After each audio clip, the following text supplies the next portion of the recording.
অবশেষে সেনাপ্রধান নড়েচড়ে বসেছে। রাজনীতির হিসাব নিকাশ পাল্টে যাচ্ছে।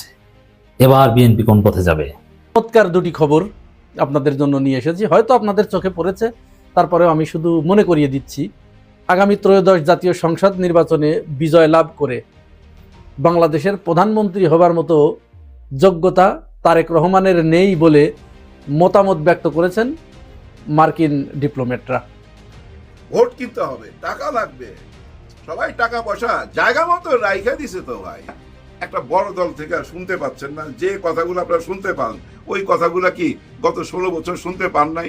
বুকে হাত দিয়ে বলেন আপনি কি শুনেন নাই? ওই কথাগুলা নিশ্চয়ই শুনছেন। ওই যে 71-এর সেই কার্ডটা খেলছে তো আবার। রাজনীতির পাল্টাপাল্টি চলবে, কিন্তু আপনি রেগে যাবেন না। মিয়া গোলাম পরোয়ার তার লন্ডনে লেখাপড়া, এটা সেটা শিষ্টাচার, এইগুলি নিয়ে প্রশ্ন তুলছে না।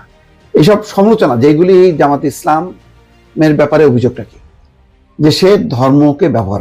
দর্শক, এবার তারেক রহমানকে অযোগ্য বলে দাবি করেছেন আমেরিকান কূটনীতিবিদরা।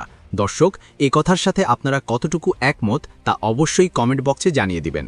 22 জানুয়ারি তারেক রহমানের বক্তব্যের পর হঠাৎ এরকম মন্তব্য করেছেন আমেরিকার কূটনীতিবিদরা, এবং তারই সাথে জামাত ইসলামকে সুসংবাদ দিল আমেরিকার কূটনীতিবিদরা, যা ভিডিওটি দেখলে আপনারাই জানতে পারবেন। তারই সাথে সাথে ভিডিওর শুরুতে যে অংশবিশেষ আপনারা দেখেছেন সেই ভিডিওগুলোর বিস্তারিত আলোচনা দেখাবো। তার আগে বলি, আপনারা যারা এখনও চ্যানেলটি সাবস্ক্রাইব করেননি তারা চ্যানেলটি সাবস্ক্রাইব করে পাশে থাকা বেল আইকনটি বাজিয়ে দিবেন, আর যারা ইতিমধ্যে চ্যানেলটি সাবস্ক্রাইব করেছেন তাদেরকে অসংখ্য ধন্যবাদ। তো চলুন একটি লাইক দিয়ে আমরা ধারাবাহিকভাবে সবগুলো ভিডিওর আলোচনা দেখে আসি। চমৎকার দুটি খবর আপনাদের জন্য নিয়ে এসেছি, হয়তো আপনাদের চোখে পড়েছে, তারপরেও আমি শুধু মনে করিয়ে দিচ্ছি।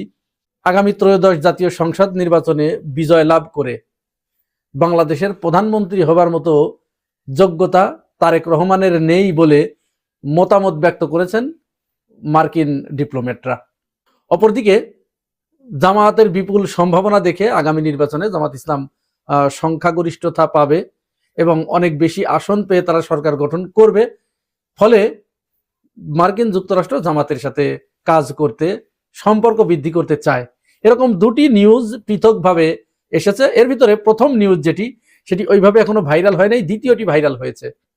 প্রথমটি এটি গোপন সূত্রে পাওয়া গেছে, বিএনপি পন্থী কিছু সাংবাদিকদের নির্বুদ্ধিতার কারণে বলবো আমি, যেহেতু এটি প্রকাশ হবার কারণে জামাতপন্থী যারা রাজনীতি করে দেশে তাদের লাভ হয়েছে, অর্থাৎ 10 দলীয় জোট সমর্থকদের ব্যাপকভাবে লাভ হয়েছে। কিন্তু বিএনপির যে কত বড় ক্ষতি হলো, এবং বিশেষ করে যারা ওই সাংবাদিক যারা এইটার সাথে জড়িত, যারা এই ক্লিপটি লিক আউট করেছে, তাদের যে কত বড় ক্ষতি হলো তারা এটি বুঝতেই পারে নাই। তাহলে বিষয়টা আসেন আমরা একটু পরিষ্কার করে বোঝার চেষ্টা করি। মার্কিন যুক্তরাষ্ট্রের এম্বাসিতে বাংলাদেশি কয়েকজন সাংবাদিক, সব কিন্তু বিএনপি পন্থী, এরা একটা বৈঠকের সময় গোপন ভাবে ভিডিও করে। এটি কারো জানা ছিল না, ওই ডিপ্লোম্যাটদেরও জানা ছিল না, কূটনীতিকদেরও জানা ছিল না। তারা গোপনভাবে কথোপকথনগুলো ওই অফিসের, অর্থাৎ আনঅফিসিয়াল যে কথোপকথন, প্রোগ্রাম শুরুর আগে বা অনুষ্ঠান শুরুর আগে ব্যক্তিগত পর্যায়ে যে সমস্ত কথাবার্তা হয়, এইগুলো তারা গোপনে ভিডিও ধারণ করে। এরই একটি পর্যায়ে মার্কিন কূটনীতিকরা তারা এরকম গল্পের ছলে বলছিলেন যে তারেক রহমান আগামী নির্বাচনে যদি প্রধানমন্ত্রী হয় তাহলে তিনি প্রধানমন্ত্রী হবার মতো ম্যাচিউরিটি তার ভিতরে এখনো আসে নাই। তারা এইটি আবার বলেছেন দুটি কারণে। সেটা হচ্ছে, তিনি নির্বাচনের শুরুতে 22 তারিখে যে বক্তব্যগুলো দিয়েছেন, এই বক্তব্যের ভিতরে কোনো ক্যারিসম্যাটিক নেতৃত্ব ছিল না, নতুন কোনো কিছু ছিল না, গতানুগতিক পুরনো ধাঁচের যে পুরাতন কথাগুলো, ধার করা কথা, এইগুলোই ছিল। বরং উল্টো তিনি তার প্রথম দিনেই রাজনৈতিক প্রতিপক্ষকে ব্যক্তিগত আক্রমণ করে বসলেন, এবং সেটা স্রেফ কল্পনার বশবর্তী হয়ে। এর কোনো ঐতিহাসিক ডকুমেন্টস নাই, কোনো দলিল নাই, স্রেফ কল্পনার বশবর্তী হয়ে। এবং বিশেষত বিএনপির ভিতরে যে সমস্ত বামপন্থী অ্যাক্টিভিস্টরা আছে তাদের কথা মতো তিনি এটি ডেলিভারি দিয়েছেন। জাস্ট আরো একটি খুব একেবারে সিলি কথা তিনি বলেছেন, ওটা একেবারে জ্ঞানের কোনো পর্যায়েই পড়ে না, খুবই যাচ্ছে তাই একটা কথা বলেছেন। এই কথাতে মার্কিন যুক্তরাষ্ট্র এবং তাদের কূটনীতিকরা, বিশেষ করে পশ্চিমা কূটনীতিকরা মনে করছে যে তারেক রহমানের ভিতরে রাষ্ট্র পরিচালনার মতো ম্যাচিউরিটি এখনো আসে নাই। তিনি নরসিংদীতে একটি নির্বাচনী জনসভায় বক্তৃতা করতে গিয়ে বলছেন, এখানে ভূমিকম্প হয়েছে না, এই ভূমিকম্প কেন হয়েছে? এই যে জামাত এরা শিরকি করার কারণে, কুফুরি করার কারণে, যদিও তার এই বক্তব্যের পরে ব্যাপক সমালোচনার সৃষ্টি হয়েছে এবং শেখ হাসিনার মতো তিনি একটি কথা বলেন। শেখ হাসিনাও কিন্তু একটি কথা বলেছে যে এই যে আমাকে ফাঁসির আদেশ দেয়া হলো, তারপরেই কিন্তু ভূমিকম্প হয়েছে এবং কয়েকবার হয়েছে, এটি আল্লাহর পক্ষ থেকে। আর তারেক রহমানও ঠিক শেখ হাসিনার ওই কথাটাকেই কপি করে বললেন যে এই যে ভূমিকম্প হলো এটি জামাত ইসলামের শিরকের কারণে, তাদের কুফুরি কথাবার্তার কারণে, কারণ তারা জান্নাতের টিকিট বিক্রি করছে। এই জান্নাতের টিকিট বিক্রি আমি গতকালের ভিডিওতেও আপনাদেরকে দেখিয়েছি যে বিএনপির পক্ষ থেকে এটি আমরা শুনেছি, তারাই মূলত জান্নাতের টিকিট বিক্রি করছে, জান্নাতের কথা বলছে। তারেক রহমানের নাম নিলে মুখটা পবিত্র হয়ে যায়, জিয়াউর রহমানের নাম নিলে মুখটা পবিত্র হয়ে যায়, হ্যাঁ, অমকের বাড়িটাকে আমরা পবিত্র মক্কা মনে করি, ইত্যাদি ধরনের কথাবার্তা বিএনপির ভিতরে আমরা শুনেছি, বিএনপির বিভিন্ন পর্যায়ের নেতা কর্মীদের মুখে শুনেছি। জামাতের কোন নেতা বলেছে যে আমরা এই যে জান্নাতের টিকিট বিক্রি করছি বা সেই টিকিট, এই যে টিকিট কাউকে দিয়েছে এরকম কেউ দেখাতে পেরেছে? বিএনপির কেউ একজন দেখাক যে এই যে জামাতে এই টিকিট দিয়েছে আমাকে, ভোট দিলে পরে জান্নাতে যাওয়া যাবে, এই সেই জান্নাতের টিকিট। সুতরাং এই ফাও পেশাল পেরে বিশেষ করে বিরানি আলমদের মতো লোকদের কথায় এই তারেক রহমান এই কথা বলে তিনি একেবারে খুবই ছোট কাজ করেছেন। এবং মানে তিনি লেখাপড়া কম জানেন, এতদিন জানতাম যে লেখাপড়া কম জানলেও তার ম্যাচিউরিটি আসলে কথাবার্তা, আমাদের কাজী নজরুল ইসলাম তো লেখাপড়া কম জানতেন, আল মাহমুদ লেখাপড়া কম জানতেন, তাতে কি হয়েছে? তাদের নিয়ে এখন গবেষণা হচ্ছে, পিএইচডি হচ্ছে। যাই হোক, এই কথা বলার পরে যখন মার্কিন যুক্তরাষ্ট্র ওইভাবে মতামত ব্যক্ত করলেন যে তাকে আমরা এই মুহূর্তে যোগ্য মনে করছি না, এইটা আবার বিএনপি। অবশেষে সেনাপ্রধান নড়েচড়ে বসেছে, রাজনীতির হিসাব নিকাশ পাল্টে যাচ্ছে। এবার বিএনপি কোন পথে যাবে? দর্শক, বাংলাদেশে আমি যেটা বলি বারবার, নির্বাচন হবে মানে সুষ্ঠু নির্বাচন হবে, জনগণ ভোটাধিকার প্রয়োগ করতে পারবে, এখানে কোনো কারচুপি থাকবে না। আর বিএনপির এখন স্বপ্ন, রাস্তা একটাই যে তারা কারচুপি করবে, এবং কারচুপি করার জন্য ওই সিসিটিভি ফুটেজের প্রমাণ থাকে, যার ফলে ভোট কেন্দ্রে সিসিটিভি ফুটেজ বসানো হয় আর ওটা বিএনপি ভেঙে ফেলে। কয়েক জায়গায় ভোট কেন্দ্রে সিসিটিভি ক্যামেরা ভেঙে ফেলেছে বিএনপি। কয়টা ভাঙবেন? কোনো পার পাবেন না। বিএনপির লোকজনের সাথে কথা বললে যেটা বোঝা যায় যে তারা ভোট চুরি করবেন, পুলিশ তাদের পক্ষে এইসব যুক্তি টুক্তি দেয়, কিন্তু না, সেনাবাহিনী আপনাকে পিটিয়ে পাশা লাল করে দিবে। আর জামাত যদি ধরে, জামাত ধরলে যে কি হয় এটা শুধু হাসিনা জানে। শিবির যদি কাউকে ধরে তাহলে তার পরিণতি হাসিনা।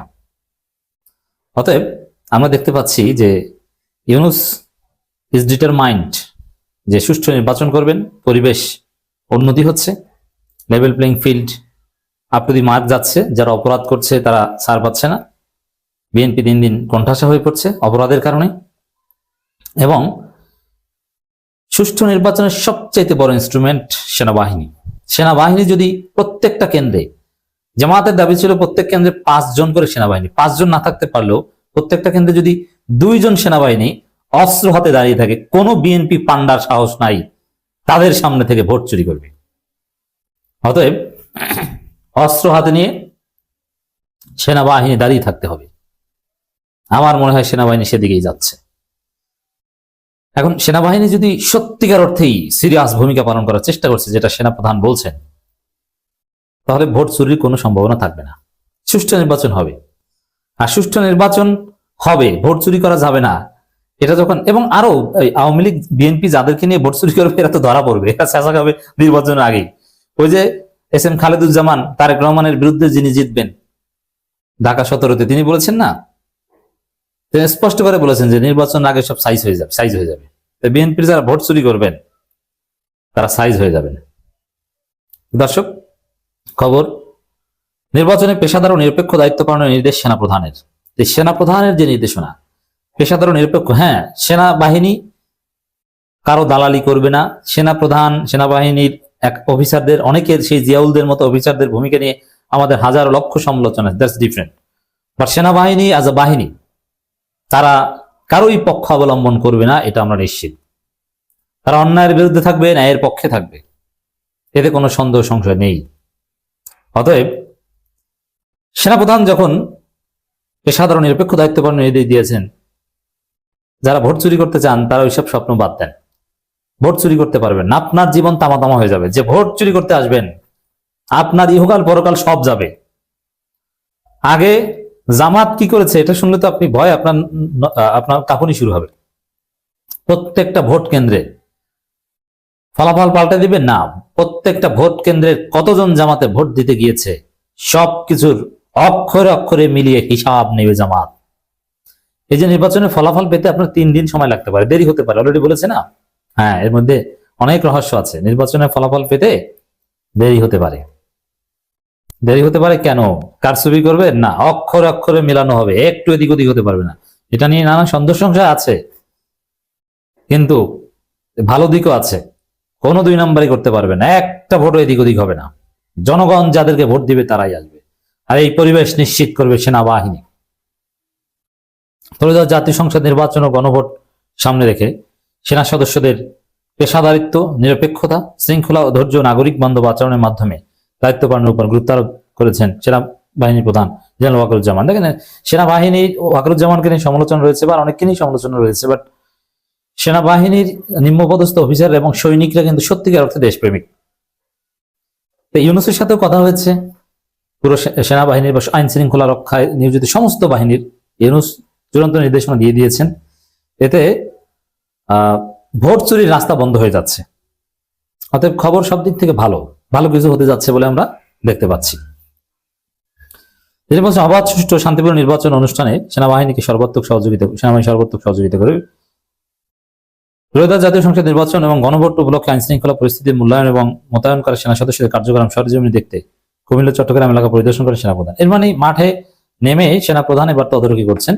একটা বড় দল থেকে আর শুনতে পাচ্ছেন না, যে কথাগুলো আপনারা শুনতে পান ওই কথাগুলো কি গত 16 বছর শুনতে পান নাই? বুকে হাত দিয়ে বলেন আপনি কি শুনেন নাই? ওই কথাগুলা নিশ্চয়ই শুনছেন। ওই যে 71-এর সেই কার্ডটা খেলছে তো আবার, কিন্তু এই কার্ডের জন্য কপিরাইট কার? এই কার্ড তো ভাই আওয়ামী লীগের। তারা যদি এখন কপিরাইট দিয়ে বসে যে আমাদের কার্ড চুরি হয়ে গেছে, দেখছেন রাজনীতি কোথায় চলে গেছে। কিন্তু এতে ভালো হয়েছে ভাই, অনেক ভালো হয়েছে। কারণ কি জানেন, মানুষ বুঝতে পারবে, মানুষ বুঝতে পারতেছে মানুষ আগের মতো নাই ভাই। আগের মতো থাকলে ভাই ওই 5ই আগস্ট আসতো না ভাই। ওই 5ই আগস্টে যারা নাইমে আসছিল রাস্তায়, হয়তো নেতৃত্ব দিছে ছাত্ররা, কিন্তু পিছনে কারা ছিল ভাই? যারা এই অত্যাচার সহ্য করছে, জুলুম সহ্য করছে গত 15-16 বছর, তারাই তো নাইমে আসছে। যারা ভাই হাজার হাজার মামলাতে জড়িত ছিল, ঘরে ঘুমাইতে পারতো না, ধান খেতে ঘুমাইতো, মা বাপ ছাড়া বোর মুখ দেখতে পারতো না, সন্তানের মুখ দেখতে পারতো না, তারা কোথায়? তারা তো এই দেশে আছে ভাই, ঘামটি মাইরা আছে, চুপটি মাইরা আছে। ওরাই এখন গুপ্ত হয়ে গেছে, মনের দুঃখে মনের কষ্টে গুপ্ত হয়ে গেছে। এটা মাথায় রাখেন। ওরাই এই ময়দানে নামছিল, এই মাঠে নামছিল। হ্যাঁ, চারিদিক থেকে ঢাকায় শহরে যেভাবে 5 তারিখে ঢুকতেছিল, ওই দৃশ্যটা একবার চিন্তা করেন। ওই দৃশ্যটা আপনারা ভুলে গেলেন এত সহজে। এটাকেই বলে মুনাফিকি ভাই। হ্যাঁ, মুনাফিকি। যারা এইসব অনুমোদন দিচ্ছেন এইসব বাটপাটদেরকে আবার নির্বাচন করার জন্য, আপনারা কি মনে করছেন আমরা কিছু বুঝি না? আপনারা যে তলে তলে টেম্পো চালান, এটা আমরা ভালো বুঝতে পারি। বাহির দিয়া দেখান ওই যে তোমরা আন্দোলনে বসা যাও, নির্বাচন কমিশনারের সামনে আন্দোলনে বসায় দিল, আন্দোলনে বসায় দিয়া 3টা দাবি তুইলা দিল। আর ভিতরে ভিতরে কিন্তু ওরা এক জায়গায় আছে, ওরাই শিখাই দিছে। কারা? এই নির্বাচন কমিশনারের ভিতরে এমন কেউ আছে যে শিখাই দিছে যে আপনারা মাঠে আন্দোলন করেন, নাইলে যদি আমরা এখন কোনো অনুমোদন দিয়ে দেই আমাদের নিয়ে তো আবার টান দিবে ওই দল। যার জন্য আপনারা আন্দোলন করলে আমরা বলতে পারবো যে ছাত্ররা আন্দোলন করছে, যার জন্য আমরা দিতে বাধ্য হয়েছি। নির্বাচন কমিশনার বলছে না, মনে কষ্ট নিয়ে ওনাদেরকে অনুমতি দিলাম। এটা কোনো কথার কথা কইলেন আপনি ওই সিস্টেমের মধ্যে ঢুকাই দিলেন। এরা এই সংসদে যাওয়ার পর ওই এমপির সাইনবোর্ড দিয়া আবার ব্যাংক থেকে লোন নিবে। ব্যাংকে থেকে আগে যারা টাকা চাইছিল ওদের চাকরিও খায় ফেলাইবো তো ভাই, ট্রান্সফার করে দিবে এক জায়গা থেকে আরেক জায়গায়। তুই আমার ডিস্টার্ব করছ, আমার নির্বাচনের সময় তুই বইলা দিছ সবাই কাছে যে আমি ঋণ খেলাপি। এই জন্য ওই ম্যানেজারের চাকরি চলে যাবে এই 3 সপ্তাহ পর, এই লোক যদি ক্ষমতায় আসে। আর ব্যাংক তো পুরা খাইয়েই ফেলাবে। আর আজকে যারা সুযোগ করে দিচ্ছেন তারা মনে রাখেন, ওই যে একজন নির্বাচন কমিশনারের কথা মনে আছে, কিভাবে তাকে অপমান করা হয়েছিল, কেন করা হয়েছিল? উনি তো আদালতে যায় পরে বলছে যে হ্যাঁ ওই যে বুঝছেন, আমি আর মুখে নাম নিতে চাই না, যেটার মালা দেওয়া হয়েছিল। ওনার কথা মনে রাখেন। আরেকজন বিচারপতির কথা মনে আছে, কলা পাতার মধ্যে শুয়ে আছিল।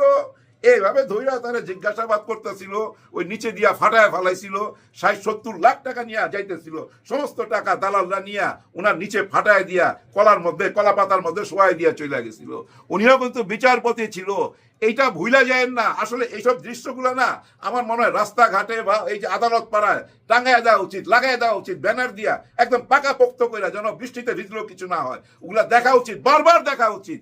দেখলেই তো মনে থাকবে ভাই। হ্যাঁ, চোখের আড়াল হইলে মনের আড়াল হয়ে যেত, ওগুলো এখন ভুইলা গেছে। দেশকে আবার ওই পথে নিয়ে যাইতে চাইতেছে, কিন্তু এটা পারবে কি? পারবে না। কারণ কি জানেন, ওনারা যতই চালাক হন না কেন, জনগণ তার চেয়ে বেশি চালাক। জনগণ বুঝে, ও তোমরা বাইরে আন্দোলন করো আর ভিতরে ব্যাকডোরে কি করো আমরা বুঝি না, কিভাবে লেনদেন হয় এটা আমরা বুঝি না, জনগণ এটা বুঝে।